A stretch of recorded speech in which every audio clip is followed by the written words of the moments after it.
Olá pessoal, sejam todos muito bem-vindos a mais um episódio do YungasCast. Nós estamos muito animados em continuar essa jornada aqui com vocês, trazendo conversas valiosíssimas sobre o mundo de grandes redes, franquias e o uso de dados para impulsionar os negócios. Esse é um podcast idealizado pela Yungas, uma plataforma voltada para comunicação e gestão de grandes redes do varejo. No episódio de hoje, vamos explorar aí junto com o Guilherme Faraco a importância dos dados para alavancar resultados de franquias e o conceito de ser data-driven no mundo atual. Para isso, tem um convidado muito mais do que especial, com ampla experiência no universo de franquias, com atuação direta na área de dados. Giga, com toda a sua experiência, vai compartilhar conosco um pouco da sua trajetória. Aqui junto comigo temos também o Guilherme Heitz, que é cofundador e CEO da Yungas, vai estar comentando e também fazendo algumas perguntas aqui para o nosso convidado, Guilherme. E eu sou o Marcos, um dos cofundadores também da Yungas, vou estar como host aqui do episódio de vocês. Então, muito prazer e vamos lá. Giga, conta um pouco para nós aí, um pouco da sua trajetória, um pouco da tua história de vida, como que você entrou no universo de franquias. Bacana. Prazer aí, Marcos, Heitz. Heitz é meu amigo de longa data, Marcos conheci aí também na jornada aí do Heitz na Yungas. É um prazer aí falar com vocês. Bom, vamos lá. Na verdade, eu sempre tive uma veia empreendedora, assim, né? Sempre empreendi, né? Desde a primeira experiência, na verdade, de trabalho que eu tive foi numa indústria, né? Então, entrei muito cedo como estagiário, ainda na faculdade de economia ali da UFSC. Entrei numa indústria suíço-brasileira, né? Que era uma indústria de embalagem plástica. Fiquei lá durante 4 anos, 4 anos não, 5 anos até, e sempre ajudava a minha irmã, que já empreendia. Ela tinha uma empresa, uma pequena fábrica de bijuteria, de semijoias. Sempre ajudava ela na parte financeira, parte estratégica, administrativa, até que em determinado momento a minha irmã me convidou para ser sócio dela, dessa empresa. Eu topei, né, o desafio, e aí a mosca ali o mosquitinho do empreendedor me picou e eu nunca mais saí desse mundo, né? Então, desde os meus 21 anos, eu me considero aí um empreendedor. Então, eu tive essa jornada empreendendo, né, a primeira experiência com a minha irmã. Tivemos uma empresa juntos durante 7 anos, né? Então foi uma empresa também que exigia um pouco de habilidade de produção, né? Porque era uma pequena produção, comercial, gestão. Então eu acabei me desenvolvendo, dando muita cabeçada na parede ali, ralando bastante, mas fui criando essa casca e me desenvolvendo como gestor. Finalizando esse período ali com a minha irmã, né, acabou que eu deixei a sociedade, ela continuou a empresa ainda por um bom tempo. Eu fui trabalhar num grupo de multifranquias, fui trabalhar com o Mauro Nomura, do Grupo Nomura, acredito que vocês conheçam ele também. Ele, enfim, um cara que eu aprendi demais também, acho que me ensinou muito, ele tive um aprendizado muito grande e tive o primeiro contato, na verdade, com esse mundo de franquias, né? E ali, como era uma plataforma multifranquias, eu tive a oportunidade de vivenciar diversas relações, diferentes relações com diferentes franqueadoras. Então, ali a gente tinha uma plataforma de empresas, uma empresa multinacional como a Adidas, empresas de capital aberto aqui no Brasil como a Arezzo, empresas de capital aberto fora do Brasil como a Ostan, Oakberry, enfim. Então, eu como diretor operacional que eu fui no Grupo Nomura, eu tive a oportunidade de lidar com todos esses diferentes tipos de negócios, né? E naturalmente, é impossível você gerenciar tudo isso estando com a barriga no balcão. Eu tive que me apoiar sempre muito em dados, em informações, em relatórios de inteligência, para poder criar as estratégias e a gente construir, né, os próximos passos ali, o planejamento da empresa. Finalizando aí essa minha jornada que eu tive junto com o Mauro, trabalhei com ele durante 7 anos também, eu decidi empreender. Então, hoje eu sou franqueado também da Omo Lavanderia, né, do Grupo Unilever. Sou franqueado há 2 anos. Além disso, tenho uma outra atuação profissional com uma outra empresa que eu também empreendo, que não é do segmento de franquias. E eu tenho, na verdade, eu e a minha esposa somos sócios dessa operação. Ela fica na linha de frente na operação e eu acabo ajudando mais na parte estratégica, na parte de direcionamento das coordenações ali do dia a dia, que ela acaba ficando responsável pela execução. Ô Marcos, e aí até, acho que fazendo alguns ganchos aqui, Então, pô, conheço o Giga, a gente se conhece desde criança e quando a gente estava ali na faculdade, né, a gente estudava não no mesmo curso, mas os dois faziam ali na Federal de Santa Catarina, a gente sempre manteve um contato muito grande e o Giga, nessa primeira experiência empreendendo, sempre foi uma grande referência para mim e para o Lei, que era o sócio, quando nós estávamos empreendendo também lá atrás, né, na outra jornada. E uma das coisas que sempre me chamou a atenção, né, no perfil do Giga, e isso foi cada vez se desenvolvendo mais forte, e isso também no mundo foi levando. Eu digo assim que lá atrás ele já fazia algo que depois todo mundo começou a olhar como estratégia, que é a questão de dados, assim, né? Então, e até eu acho legal a gente estar aqui falando isso. O Marcos é um cara que é um maluco dos dados também, né? Então, são duas pessoas, vocês têm um perfil muito parecido nesse sentido, e o Giga já fazia isso lá na primeira empresa. Então, a irmã dele lá, putz, tinha que fazer controle, né? Assim, quem trabalha com produção, né, Giga? A gente implementou lá um ERP, então assim, cara, eu tive a experiência de implementar um ERP na época que eu trabalhei nessa indústria de embalagem plástica, mas eu fazer um proxy disso para uma coisa muito menor, por conta própria, incrível. Sei lá, 5% da estrutura que a gente tinha na indústria, mas foi a minha escola, né? E aí, naturalmente, eu sabendo como é que esse dado era originado, eu sabia como trabalhá-lo depois de forma inteligente, né? Então, acho que toda essa questão eu sempre fui muito mão na massa para entender, tá, mas da onde que está vindo essa informação? Qual que é o relatório? O que cruza com o que me entrega esse relatório aqui? E aí você vai ganhando confiança, né, naquela informação, e aí a decisão de gestão ela acaba ficando fácil, né? Porque você começa a ter informação para tudo, o número não mente, né? Então fica fácil começar a tomar a decisão. Então, realmente, como o Heitz disse, desde muito novo isso acabou me encantando. E era uma forma que eu via que eu até conseguia me posicionar de uma maneira diferente perante, enfim, concorrentes, e que eu via que tinha um déficit grande nessa frente de dados, foi justamente me especializando cada vez mais em entender como que essas informações, como que esses dados se transformam em informação e como é que eu consigo tomar as decisões, não necessariamente tendo que botar a mão na massa, né, carregar o piano lá na frente, mas recebendo isso através de relatórios, né? Então, isso foi um pouco da minha escola. O Giga. E até tem um ponto lá que a gente estava até conversando um pouco antes aqui, que você tinha comentado de como que você começou a se especializar em dados, né? Acho que até tem uma vivência prática que acho que é bacana comentar ali com o pessoal, e como que você consegue ter essa visibilidade aí também dos dados sem estar ali necessariamente com a barriga no balcão, né? Vamos dizer assim, eu acho que ali, na minha experiência que eu tive no Grupo Nomura, acho que foi a primeiro case onde eu ajudei a estruturar uma área de dados interna da empresa. Então, acho que isso aí foi assim, uma mudança de jogo, assim, na minha carreira. Porque aí... E até fazendo os devidos méritos. Para o Grupo Nomura também. Então, assim, eu que vivenciei olhando de fora o que era o Grupo Nomura antes e depois, né? E o Mauro depois está aqui, a gente pode tocar nesse assunto de novo. Mas, assim, quando o Giga comentou comigo que ia começar a trabalhar com o Mauro, né? Primeiro eu fiquei triste, não porque ia trabalhar com o Mauro, mas porque o Giga estava empreendendo e o projeto seguinte dele, que eu acho que ele é um puta empreendedor. E eu falei, não, o mundo não pode perder um empreendedor desse, né? Graças a Deus ele voltou a empreender, mas assim, pegar o antes e o depois ali, com todas as implementações, e aí ele pode contar um pouco mais, mas assim, o próprio Grupo Nomura, na minha visão, teve uma transformação. O próprio Mauro, no pitch dele, no quanto ele valoriza isso, né? E aí eu acho que o Giga pode contar um pouquinho dos projetos que foram implementados lá. E hoje, obviamente, isso faz dele um cara totalmente fora da curva quando a gente fala na média de um franqueado no Brasil, digamos assim, né?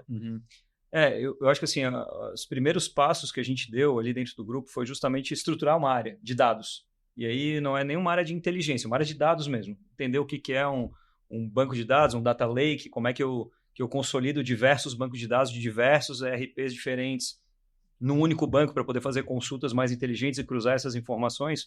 Porque uma coisa é você ter um único sistema, né? Outra coisa é você ter 5 sistemas de 5 ERPs diferentes, que tem modelagens de dados diferentes. Então, isso foi um pouco assim do que a gente conseguiu implementar, né, no Grupo Nomura. E depois tu extrair essa informação, né? Tu realmente fazer esse dado se transformar em algo útil para tomar decisão. E começar a implementar algumas rotinas que balizavam a nossa decisão do dia a dia. O varejo ele tem uma coisa muito incrível, né? Porque é muito rápida a resposta do varejo, né? O varejo, acho que como nenhum outro segmento, diferente de indústria que eu passei, Diferente de, sei lá, provavelmente tecnologia também, tem um tempo de desenvolvimento até você testar o produto e colocar ele no mercado, ver a aderência dele. Lógico, você vai fazendo protótipos, né? Mas assim, o varejo, você implementou uma ação comercial, a resposta é no dia seguinte, né? Você implementou ela, já dá para saber se deu certo em 2 dias depois. Então, acho que isso aí trouxe também muita agilidade, né, para o grupo na época, para a gente poder manejar isso com mais confiança, né? Pô, qual que é o momento que eu devo reprecificar o meu produto? Entrou numa agenda de liquidação, eu tenho que segurar essa mercadoria para fazer um markdown mais agressivo no final, ou eu vou fazendo isso de forma gradativa, preservando a margem? Eu me lembro que assim, na época lá que eu estava no Grupo Nomura, a gente trocava muito com outros franqueados, especialmente de Arezzo, que foi onde nasceu o Grupo Nomura, né? A primeira loja ali foi uma loja teve a loja da banca de revista que o Mauro conta ali, mas acho que o primeiro negócio mais robusto foi ali a loja da Arezzo. Então, assim, a gente falava com outros franqueados, assim, a gente não entendia como é que eles faziam a gestão das lojas, e eram lojas grandes que faturavam valores altos, muitas vezes franqueado com 2, 3, 4 lojas em grandes shoppings. Muita coisa no feeling. Tudo no feeling. Assim, e aí o pessoal sempre reclamando que não ganhava dinheiro, que não sobrava dinheiro, mas assim, o dinheiro estava sempre no giro, aquilo que ele ganhava no começo da coleção, ele acabava fazendo uma má gestão de markdown, né, dos produtos, principalmente falando de moda, de fast fashion. E a gente ali no Grupo Nomura, cara, já tinha assim, desde o início da coleção, a gente já começava a fazer uma estimativa de sobra de estoque para entender se estava no ritmo correto que a gente dimensionou a compra daquela coleção, para então ir fazendo os devidos markdowns à medida que o estoque projetado no final da coleção tivesse fora daquilo que a gente tinha planejado. Então, a gente conseguia ir fazendo esses descontos de forma mais gradativa e no final não era uma coisa tão agressiva, ficava realmente para o desconto mais agressivo, aquela mercadoria que não girou em 20%, em 30%, em 40%, em 45%, aí você pode queimar ela com 50%, 60%, que daí não tem mais o que fazer. Mas tem muito franqueado que era assim, não preservava o produto ali com o preço cheio, queimando. Chegava lá em julho, sei lá, em final de julho, onde era o final da liquidação, botava tudo a 60%. Então, tudo que ele ganhou no começo da compra foi embora no final, é saldo zero, e literalmente é saldo zero. Então, assim, hoje em dia, na minha percepção, eu não vejo mais espaço para, enfim, grandes franqueadoras que têm lojas com potencial de receita grande, principalmente comércio, você tem todo o risco do estoque, de ter franqueado que não tenha gestão por dados, por números. Então, assim, é inviável, é um risco altíssimo. Esse cara ele vai se endividar, ele vai tomar capital de giro, ele vai estar vendendo almoço para pagar a janta. Então, assim, é muito complicado essa ausência de conhecimento para tomar decisão, né? Até aproveitando o gancho, né? Eu lembro que um dos projetos que tu implementou logo, cara, isso faz muito tempo, acho que talvez no começo lá da trajetória, era uma ferramenta de NPS, né? E eu lembro que naquela época talvez poucas pessoas provavelmente até conheciam o termo NPS, não vou dizer o varejo como um todo, mas porque a gente em 2018, quando começou a Yungas, a gente montou um módulo de NPS para franqueadora com o franqueado, quando a gente ia conversar, a maior parte das pessoas nunca tinha ouvido o termo NPS. A gente tinha que explicar a metodologia, o que era. E isso que a gente está falando aqui no teu caso, no Nomura, daí o NPS com a ponta, estamos falando de alguns anos antes disso ainda. Sim. Eu queria que tu contasse um pouquinho como que foi essa sacada, como que foi essa iniciativa ali. A gente, na verdade, a gente sempre gostou muito de incentivar os resultados através de bonificação, de meritocracia. Então, assim, os modelos ali, inclusive é o que hoje eu pratico ali na minha unidade, remuneração variável, botar todo mundo interessado na direção correta, né? E o NPS, né, na época ali que a gente implementou ali no Grupo Nomura, ele fazia parte de uma fração do comissionamento do vendedor, né? Então a gente viu, opa, calma aí, isso aqui era um termo novo, para mim também eu desconhecia, depois que eu fui estudar o que era o NPS, quem que criou, de onde surgiu. Tem ideia que ano que foi isso, Giga? Cara, eu entrei ali no grupo em 2014, deve ter sido ali no primeiro ano da primeira loja Adidas dele no grupo, cara, deve ser 2014, 2015, mais ou menos isso. Que foi, acho que eles abriram a primeira loja da Adidas aqui em Santa Catarina, foi em 2014, e acho que a Adidas que trouxe o NPS, o conceito do NPS. Entendi. Isso eu queria saber. E aí a gente que aprendeu a pilotar bem. E aí Legal. a gente foi bem dentro da rede da Adidas por conta da qualidade das nossas notas do NPS das lojas que a gente operava. Então, enfim, a gente começou a entender esse indicador e começou a linkar. Pô, quem que é a pessoa que pilota isso? É o vendedor, na ponta. Ele que tem que oferecer a melhor experiência, conseguir que aquele cliente seja um promotor, né, daquela loja, daquele produto, etc. Então, a gente foi criando esses links. Então, vou inferir aqui uma fração do comissionamento dele vai vir de acordo com o NPS dele. E aí tu começa a fazer benchmark, e aí tu começa a se utilizar também dos benefícios da rede, né? Que é uma coisa até que eu falei com o Joca na semana passada, que é o CEO da franqueadora da Omo Lavanderia, e eu falei para ele, poxa, a rede se utiliza muito pouco dos benefícios de se estar em rede. Assim, cara, tem muito bench para trocar com os nossos pares aqui, e a franqueadora acaba não compartilhando essa informação.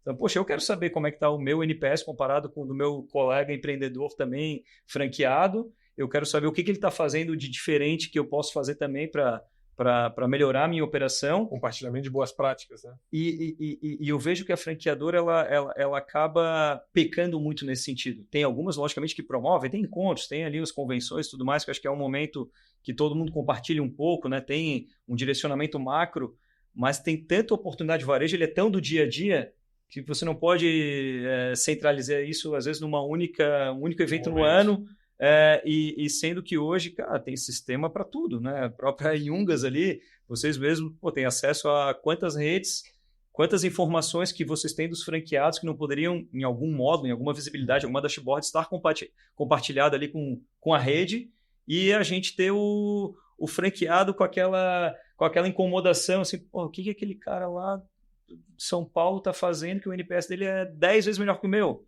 Ou por que o ticket médio dele é muito melhor do que o meu? O que ele está fazendo? Que produto que ele está usando? O que ele está apostando aqui? Então, eu vejo que tem um gap um pouco das franqueadoras entenderem a cabeça do franqueado. Né? Eu estou falando por mim, né? A minha cabeça como franqueado... Até é legal estar falando isso, porque assim, um dos objetivos de quando a gente montou até esse espaço aqui era que a gente pudesse trazer as duas visões. Uhum. Né? Então, às vezes, a gente vê muito conteúdo de entrevista só com franqueadora e aí acaba não tendo a visão de quem está do outro lado. Uhum. Né? E acho que esse momento é um momento extremamente rico que a gente escuta o outro lado, porque às vezes, quando tu tem uma visão só, tu fica completamente enviesado, né? Uhum. E aí a gente começa a ver que, cara, tem muita oportunidade legal de fazer projetos que vão trazer resultados efetivos, porque no final do dia, quem está com a barriga no balcão, cara, ele vai saber exatamente a dor e a solução, o que é o remédio, o que é veneno, né? Então... É isso aí, cara, é perfeito. Cara, tem que entender quem carrega o piano, né? Acho que essa aí tem que saber o peso que é o piano. Então, assim, cara, tem que ouvir. E querendo ou não, as redes as grandes redes, né, de franqueadoras, nem grandes ou pequenas, mas redes de franqueadora, cara, tem várias vozes ali querendo ser ouvidas. E acaba que muitas vezes elas não se utilizam dessa informação. E aí, às vezes, vão num caminho até de fazer pesquisa. Aí tem o PEX, que eu acho que é muito legal, né? Esses programas de excelência. Inclusive, a OMO tem um programa que é muito bacana. Só que muitas vezes eu vejo que tem indicadores que estão na cara da franqueadora, e às vezes ela gasta mais dinheiro para contratar uma consultoria para fazer um trabalho de campo que ela teria se ela soubesse o valor de algumas informações que o franqueado tem. Então, assim, vou dar um exemplo de algo também que eu pontuei, né, que, enfim, não especificamente da OMO, mas eu imagino que a maioria das redes também trabalham com isso. Muitos programas de excelência têm o tal do cliente oculto. Né? Então, você vai lá, o cliente oculto faz uma avaliação na sua loja, manda um relatório dizendo, sua nota pecou no atendimento, o produto estava assim, estava assado, estava fora do VM, enfim, dá ali a pontuação. Mas vamos dizer assim, qual que é o principal, né, de uma franquia de excelência? É que ela ofereça um bom atendimento para o cliente, que faça uma venda adequada para aquele cliente e que o cliente saia satisfeito com aquilo que ele procurou, né, naquela franquia. Cara, hoje em dia tem o NPS, que é uma coisa que poderia ser automatizada, e cada venda sai uma consulta do NPS, então, porra, meio que, cara, já está ficando velho até o NPS, deve ter coisa nova ali do NPS, mas a maioria das redes não aplica NPS. A avaliação do Google, cara, dado público está ali, todo mundo consegue avaliar. Então, assim, cara, o que será que faz mais sentido? A franqueadora pagar alguém para fazer um diagnóstico ali que, porra, muitas vezes é alguém mal preparado que vai para a loja para fazer esse diagnóstico, ou pegar 250 avaliações no Google daquela loja ali que tem uma nota 4.9, super recomendada. O que conta mais? A avaliação daquele cliente oculto ou aquela nota do Google que está ali exposta, que é uma coisa orgânica que o cliente deu porque se sentiu motivado aquilo. Claro. Então, um pouco a diferença de olhar do meio para o fim, né? Porque o fim, a avaliação do cliente, é o NPS, né? A gente tem esses dois exemplos que você citou. E o outro é tentar, de alguma forma, entender, mas também é uma amostragem muito pequena, né? Você vê quantos clientes você atende e quantas avaliações de cliente oculto a gente tem ao longo do mês, do trimestre. Exato. Né? E aí eu trago isso para a nossa conversa aqui, que é um indicador, né? Cara, perfeito. O indicador do PEX tem um peso lá que é do cliente oculto. Cara, mas esse peso do cliente oculto, ele estaria já disponível nessas duas formas, ou NPS ou... De graça. De graça, sem custo nenhum e muito mais efetivo, né? Porque é o que é o cliente avaliando. Ninguém está maquiando aquele número ali. Perfeito, então, perfeito. E acho que é legal quando a gente fala de uma cultura voltada a dados, essa cultura data-driven, a gente tem, né, vários exemplos que você pode trazer aqui para a gente, desde a implementação lá no grupo, quanto também na Omna, para a gestão da tua própria lavanderia ali. E a gente vê um grande desafio que as redes têm quando a gente pergunta o quão bem você trata os dados, né? O quanto que você tem essa cultura voltada para dados. Às vezes a gente tem rede que, cara, beleza, né? A gente citou aqui de empresas que vai lá e fazem tudo no feeling, grandes franqueados de marcas do vestuário. Mas a gente sabe também que tem empresas que às vezes tem um ou outro analista ali de dados, coleta o dado, mas também não faz nada com aquilo. Né? Então, como que você vê essa transformação, né? De o que de fato uma empresa precisa ter para ser considerada de fato orientada a dados, assim, até se quiser trazer exemplos de processos. Inclusive, né? O próprio exemplo da franquia, porque o Giga hoje ele não está no dia a dia lá, e acho que é legal até ele compartilhar um pouquinho disso, assim, como que hoje ele consegue dizer que a loja está bem, está mal, sem estar lá no dia a dia. Eu acho que isso aí é um ponto bacana, porque por exemplo, hoje eu nunca passei uma peça no balcão da loja. Lógico, tem a minha esposa que é a operadora, que está lá todo dia, ela domina. Mas eu falo para ela, eu consigo ver ali pelo fechamento do dia se o negócio está bom, se está ruim, o acumulado do mês, se a gente vai bater a meta, se não vai bater a meta. Tudo através de dados. 100%. Inclusive, o que eu tento fazer? Eu sempre tento dar a visibilidade do dado, que eu acho que é o ponto que tu tocou. De nada adianta eu ter um banco de dados, eu captar informação, mas eu não dar visibilidade disso para ninguém tomar ação nenhuma com base nessas informações. Então, sabe, no meu pequeno exemplo ali, eu criei uma pequena dashboard onde as próprias atendentes, no fechamento do dia, a dashboard recalcula a projeção da meta que vai apontar para o final do mês, dado a média de venda, coisa super simples, né? Dado a venda média que está acontecendo ao longo daquele mês. Se ficar nesse ritmo, a gente vai bater a meta, se ficar nesse ritmo, não vai bater a meta. E elas são parte interessada, porque elas têm remuneração variável conforme meta. Então... cara, assim, é coisa meio que tu conectar o interessado com a informação. E aquele interessado ele tem que ter alguma gerência para tomar alguma decisão com aquela informação. Né? Então, é meio que um pouco que a minha cabeça funciona dessa forma. De nada adianta eu captar um monte de informação, que eu acho que tem muita gente que tem muito esse viés. Não, dado é legal, eu tenho que registrar tudo, mas não uso para nada. Então, eu prefiro talvez ser mais assertivo em que dado eu vou trabalhar, seja...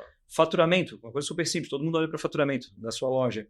Cara, dá uma visibilidade como é que está a projeção do faturamento, dado a média que tu está tendo, dado a quantidade de dias úteis que tem naquele mês, que os teus funcionários, teus vendedores vão saber trabalhar e vão ser mais efetivos do que tu guardando aquele dado para ti e não compartilhando com ninguém. Perfeito. Então, eu também sou de uma escola que eu aprendi muito também assim, a não ter essa restrição em compartilhar informação. Eu acho que teu time que está ali, está construindo resultado junto contigo, ele tem que ter acesso à informação. Eu também... Então, assim, desde o vendedor, do atendente, da moça lá que... Cara, se eles têm gerência sobre alguma coisa daquele número, eles têm que ter visibilidade daquilo. Senão de nada adianta. Senão como é que eu vou colocar uma métrica de variável para você, ou que você vai ganhar alguma coisa com isso se eu não te dou visibilidade desse número. Só chega no final do mês e digo, você bateu, você não bateu, e ninguém sabe como é que aquilo foi construído. Então, acho que muito desse aprendizado eu tive lá no Grupo Nomura, por conta de construções que a gente fez lá, mas sempre nesse sentido, de como é que eu trago para quem carrega o piano essa informação e para que ele tome a melhor decisão, que não é o franqueado que está lá no escritório que vai estar, às vezes, tendo essa sensibilidade do dia a dia.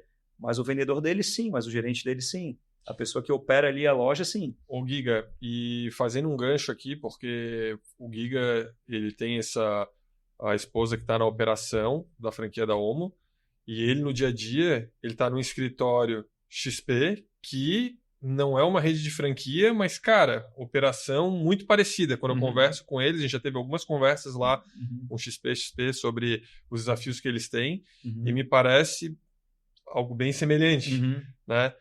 Tu leva aprendizado de franquia para dentro do...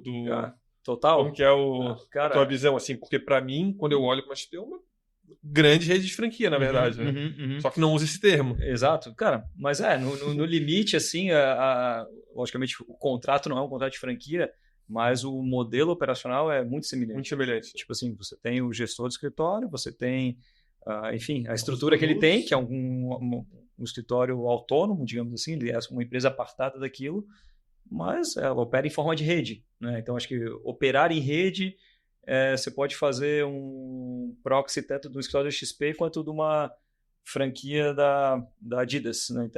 Uma franqueadora da Adidas. Tu enxerga que existe o mesmo desafio assim de comunicação, por exemplo?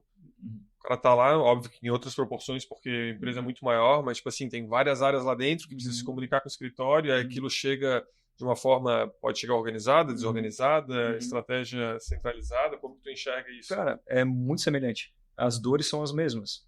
Então, assim, sei lá, tem escritórios, enfim, hoje o meu dia a dia é XP, é investimentos, então, assim, eu não estou no dia a dia da operação da minha franquia. Mas eu sei tanto quanto ou mais do que muitos franqueados da minha operação, porque eu olho os relatórios, olho os números ali dela. Mas o desafio é o mesmo, é literalmente o mesmo. Então, assim, poxa, como é que eu faço uma área tracionar mais através das informações que eu já tenho dela? Então, você consegue analisar tudo, né? Você consegue analisar, não é só a venda, não é o quanto de receita que aquela área gerou, qual que é o grau de penetração daquele produto na tua rede de assessores, quantos assessores estão ativos em determinado produto, o que a gente considera ativo para um assessor ser considerado ativo. Então, assim, você vai criando essas premissas e aquelas premissas vão te balizando se você está bem ou se você está mal naquela operação. E aí, as vantagens de se operar em rede, que aí, por exemplo, fazendo um comparativo com o XP, a XP já se utiliza muito mais desses benches de compartilhar informação entre a rede. Ele clusteriza os escritórios. Então, eu tenho acesso a dados do meu cluster. Perfeito. Então, não adianta me comparar com um cara que é 10 vezes maior que eu ou que é 10 vezes menor. Eu tenho que comparar com um cara que está mais ou menos no mesmo nível de maturidade do que eu. Legal. Então, isso aí é muito útil. Aí essa informação é pancada, porque você traz para dentro da sua operação, você diz assim, cara, você que é o meu líder aqui da área tal, como é que você está tendo essa eficiência se a média do nosso cluster está em tal? Vai fazer um bench lá, vamos estudar o que eles estão fazendo, vamos entender que parceiros que eles estão trabalhando, a forma como eles estão apresentando o produto, qual que é o pitch de venda que eles estão trabalhando.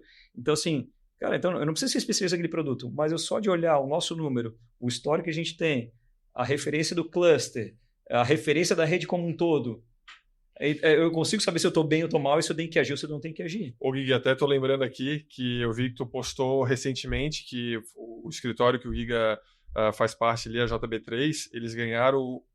Foi o melhor escritório em NPS, né? Me corrija se eu estiver errado. Então, coincidentemente, a gente está falando do tema NPS. Lembrei que agora que é recente isso, né? Isso. Agora teve uma premiação lá em São Paulo, no evento. Isso. Eu sou premiado o maior NPS do... Isso, o melhor NPS da rede da XP. A XP, como eu falei, foi o primeiro... A gente sempre beliscou o NPS. A gente sempre teve NPS muito alto. Assim, desde que a XP começou a metrificar o NPS, a gente nunca saiu do top 5 ali da rede. Só que a gente... ainda não tinha acessado esse prêmio porque não era clusterizado até então. porque a gente acabava competia e normalmente quem ganhava era o cara que era menor. Claro. Porque tinha menos clientes, era mais fácil você ter notas promotoras, numa base menor, normalmente eles ganhavam. Então, esse ano acabou que foi clusterizado ali por quantidade de clientes, então o nosso escritório acabou ganhando ali um prêmio de escritórios entre 5 e 10 mil clientes, que é a maior banda ali, o maior tier ali que tem mais escritórios concorrendo, e ganhamos o prêmio de melhor NPS. Então, o NPS nunca saiu do nosso radar da qualidade das métricas de recompensa e remuneração e bonificação dos assessores. Então, assim, essa meritocracia não vem de graça, ela vem de um acompanhamento de muitos anos, a gente não deixando perder a mão da gestão do NPS, e aí fomos consagrados aí com essa premiação. Ô, Giga, legal, parabéns. E assim, um ponto que eu ia até te perguntar sobre isso, hoje no dia a dia lá de vocês, eu sei que vocês trabalham muito com métrica também, né? Essa cultura, imagino até que já tinha um pouco lá dentro, e te conhecendo, isso deve ter ampliado muito mais ainda quando tu entrou, assim. Tem coisas que tu aprendeu fora e levou lá para dentro, que vocês fazem hoje, tu fala assim, pô, isso aqui foi um negócio que eu apliquei lá quando estava no Grupo Nomura, trouxe para cá e, puta, faz muito... faz uma diferença grande, mesmo sendo setores completamente distintos, digamos assim. Cara, sempre tem, né? Acho que a gente sempre leva um pouquinho da nossa bagagem, né? Para onde a gente tá atuando. Sabe, posso citar assim, coisas mais simples, né? Que eu acabei conseguindo colocar em prática ali, foi uma cultura de metas, que por incrível que pareça não tinha. Então, assim, tinha, mas eram metas mais genéricas, era aquela meta que ninguém ficava com calafrio quando apertava ali o final do trimestre, não era aquela questão que fazia a pessoa dar o último gás. E né? Isso faz uma diferença gigante, e é difícil, as pessoas às vezes acham que simples, cultura. É cultura. É cultura. Então, assim, e uma coisa também que eu aprendi também ao longo da minha jornada, que a cultura ela é top-down, ela não é uma coisa que vem de baixo para cima. Um exemplo, né? O CEO, a diretoria, a gerência, a coordenação, todo mundo tem que estar comprado com aquele plano para ir chegar lá na pessoa que está no dia a dia da operação ali, que ela vai entender que aquilo ali é sério, que aquilo ali vai ser cobrado, que aquilo ali tem que entrar, e aí vem a inteligência da gestão de tu colocar também o ônus e o bônus de você atingir a meta e você não atingir a meta, você também trazer uma recompensa para quem bate a meta e evidenciar e reconhecer quem bate a meta. Então, acho que teve um pouco disso que eu trouxe. Logicamente, outros indicadores, mas você vê que mesmo... enfim... 3 setores distintos, né? Tipo, estamos falando de venda de produto como Adidas, Arezzo, outro serviço, lavanderia... E o investimento. E os 3, a cultura e esse lado das metas... mexendo muito ponteiro, né, Giga? Sempre. O que eu ia te pedir até, Giga, para ficar mais claro para quem está nos ouvindo, nos assistindo aí nos nossos canais de transmissão, que tipos de... Porque, assim, uma coisa é eu ir lá e reconhecer pontualmente o cara que bateu a meta. A outra coisa é eu sistematizar um processo para que mensalmente eu consiga ter uma reunião mensal de apresentação de resultado, onde eu consiga ter processos claros de quem que ganha, quem que é penalizado. Cita alguns exemplos aqui pra gente de algumas ações que vocês colocaram. Pode ser agora nesse último exemplo da XP, ou às vezes no Nomura, enfim, que fica mais claro aí também para, como que eu posso trazer essa sistematização para recompensar quem está atingindo o resultado. Ou até não, né? Isso. Eu acho que assim, não é nada complexo, acho que é muito mais disciplina do que complexidade, né? Eu acho que sim, primeiro, você criar uma meta todo mês ou toda semana, dependendo do caso, lá no Grupo Nomura, a meta era semanal. A meta era a vendedora ali, a gerente recebia a meta na segunda, no domingo estava apurando para na segunda soltar outra meta.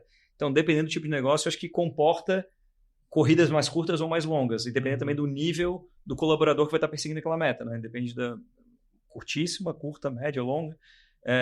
Mas, vamos dizer assim, acho que ter essa disciplina para manter algo perene. Então, assim, o pessoal não entender que você mandou uma meta, depois você esqueceu, aí a meta vem lá no dia seguinte do outro mês, e aí esqueceu de apurar o resultado, aí não reconheceu. Então, assim, acho que tem que ter muito essa disciplina para fazer as apurações e explicar para o pessoal também, para as pessoas que vão receber aquela meta, o racional da construção daquela meta. Então, porque muitas vezes a pessoa que recebe aquilo, ela quer entender. E é natural que ela queira entender. Senão a pessoa também já entra num viés de assim, porra, estão botando uma meta inalcançável. E a meta ela tem que ser construída com base em dados também. Eu tenho que olhar o meu histórico, meu ritmo de crescimento, o porquê daquela venda média e eu estar calculando que eu acredito que tem potencial para ter um crescimento de determinada forma. Mas então acho que assim, olhar muito esse histórico e essa disciplina para estar respeitando aquilo que você se comprometeu e ter as cerimônias, né? Então assim, pô, você vai fazer uma reunião para apresentar resultado, faça todo mês. Não faz um mês sim, outro não, depois esqueceu, depois manda um relatório, depois manda no WhatsApp. Acho que o teu time, ele não entende isso. E ele não vai se engajar com isso, porque ele vai ver que tu não está engajado. Então, acho que assim, coisas que... muito bom. Hoje, o que eu faço na minha franquia, eu tenho praticamente um encontro por mês com o time. Fechou o mês, inclusive, esse sábado é o dia da minha reunião mensal. O que eu vou fazer nesse sábado? Eu vou apresentar o fechamento do mês, eu vou passar a meta do próximo mês, vou falar o que foi bom, o que foi ruim, que metas que a gente bateu, e aí eu divulgo para o pessoal, e eles entendem. E eu pergunto, vocês acham que a gente poderia ter feito diferente isso aqui? Tem solução para isso aqui? A gente, enfim, enfrentou esse problema ao longo desse mês? Então, você traz o pessoal para uma linha mais, vamos chamar assim, mais estratégica do negócio, vocês têm que sentir parte daquela estratégia, do porquê daquilo, mas é a minha cerimônia com eles. O meu compromisso com a minha loja é uma vez por mês, e é isso. E o resto do dia a dia é a minha esposa, que é a operadora, que está lá no dia a dia do negócio. Isso foi uma das coisas também que eu percebi. Eu não sei se o OKR é da tua época de implementação. Fui eu que implementei. Implementou o OKR no Grupo Nomura. O Grupo Nomura também teve essa transformação muito grande. Eu vejo que o Mauro, até hoje, ele publica lá nas redes sociais e tal, né? Como que tá o OKR? Daí ele pergunta lá quem acha que bateu, que não bateu. Então, tipo, a gente vê que isso virou cultura. Cara, virou cultura total. E aí dali vai automático. Mas achei muito legal o que tu falou dessa questão de se a pessoa não tem disciplina e não tiver os momentos que vai acontecer, dia ruim ou dia bom, a coisa não vai. Não vai. Porque assim, as pessoas entendem, né? Se está engajado ou não, se aquilo ali é uma coisa séria ou não. Então, por isso que eu digo, a cultura ela é top-down. Acho que a liderança tem que estar comprada com aquilo, acreditando muito naquilo, para aí você ter o seu colaborador, o seu time aderindo também, né? Aquela dinâmica, né? Aí tu tocou num ponto do OKR, né? Acho que um negócio, uma situação legal para compartilhar também, porque tem muita metodologia, né? Para você aplicar, enfim, metas para planejamento, para gerar informação, para tomar decisão. O OKR foi uma metodologia que eu implementei lá junto com o Mauro no Grupo Nomura, mas eu tive todo um cuidado na implementação dessa cultura de OKR, de trazer os sócios juntos, porque eu era um executivo lá dentro, eu não era sócio do negócio. Então eu tive que trazer eles para dentro desse sistema, dessa metodologia, explicar para eles o que era. Inclusive, eu contratei uma consultoria só para fazer uma apresentação lá para eles, para os sócios, o que era aquilo, por que a gente tinha que fazer aquilo, que a empresa estava crescendo demais e estava meio que olhando em silos, não tinha uma direção comum para... Essa empresa foi vendida para TOTS, né? É isso aí. Tipo, e cara, eu tenho até que retomar, como é que é o nome dele? O Bruno da Feeds. O Bruno, no começo da Feeds, ele foi o meu consultor do OKR, lá no Grupo Nomura. O Bruno é o cara que fez a indicação do nosso CTO.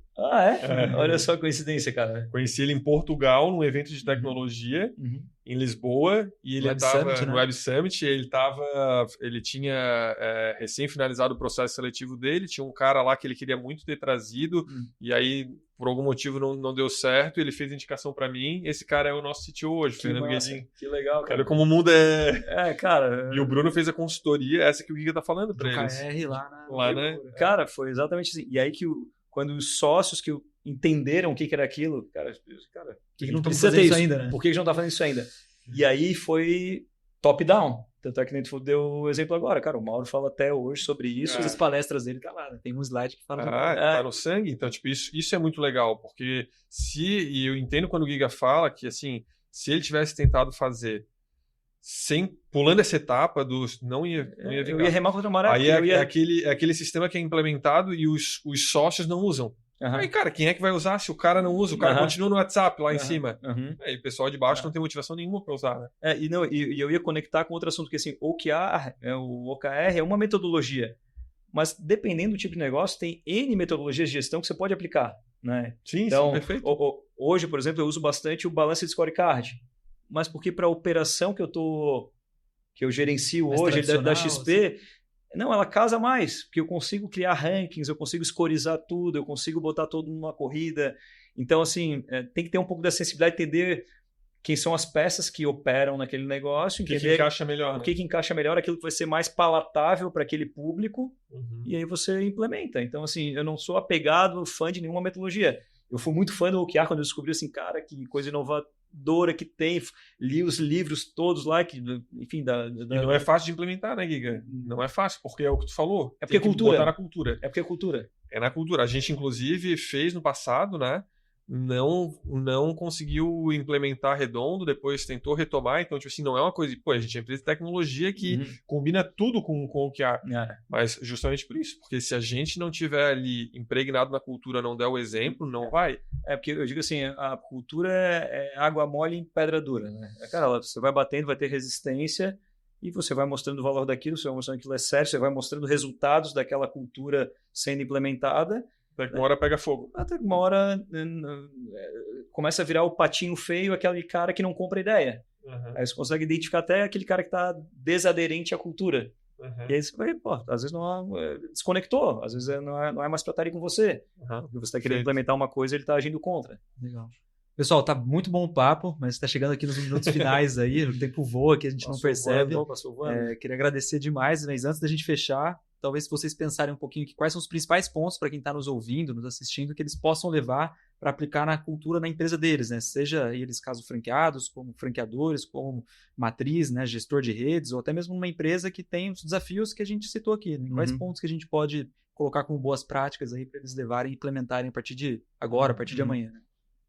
Cara, eu acho que assim, primeiro passo é entender que dados você tem disponível, né? Eu acho que assim, primeira coisa é você entender qual é o insumo, né? Porque na verdade a gente está falando de data-driven, é muito mais você tomar a decisão com base nesses dados. Você tem que primeiro entender que dados são esses. Então, se for deixar algum recado para franqueados, principalmente quem está na operação, né? Entenda que relatórios você tem no seu sistema. Muitas vezes a pessoa sabe mexer no ponto de venda, no PDV, passar o pedido, mas nunca explorou a parte gerencial do sistema. E aí você entendendo o que tem dentro desse sistema, você começa a trabalhar de forma mais inteligente. E eu acho que a gente também está entrando agora num momento assim, de tecnologia que hoje é muito acessível você implementar um chatbot, você, enfim, contratar uma ferramenta que às vezes nenhum parceiro tem, mas ela está acessível para você contratar. Acho que a tecnologia hoje barateou muitas ferramentas de gestão que antes, às vezes, só grandes empresas acessavam. Então, acho que vale a pena olhar o que o mercado está fazendo, que às vezes você acha que é uma coisa muito distante, mas é possível de aplicar na sua rede, na sua franqueadora, na sua franquia, entendendo um pouquinho como aquilo pode ser aplicado na prática. E complementando aqui o Giga, eu acho assim, para quem está ouvindo a gente, não precisa começar muito sofisticado. Porque às vezes a pessoa escuta um monte de coisa e fica até perdida. Cara, por onde que eu começo? Às vezes começa com uma coisa. Tipo, nunca ouvi falar sobre NPS. Cara, vai pesquisar, começa medindo NPS. Vê como é que tá a satisfação lá na ponta. Ou se é uma franqueadora, como que tá, escuta o teu franqueado. Então, às vezes, a coisa mais simples que é ouvir é o que a gente menos faz, né? Então, eu tô falando da gente porque a gente se inclui nisso, né? Às vezes a gente tá lá numa reunião super estratégica dentro da Yungas, falando, não, tem que ser assim o produto. Daí o outro fala, não, tem que ser assado. Cara, a gente não tem que achar nada, tem que perguntar pro cliente.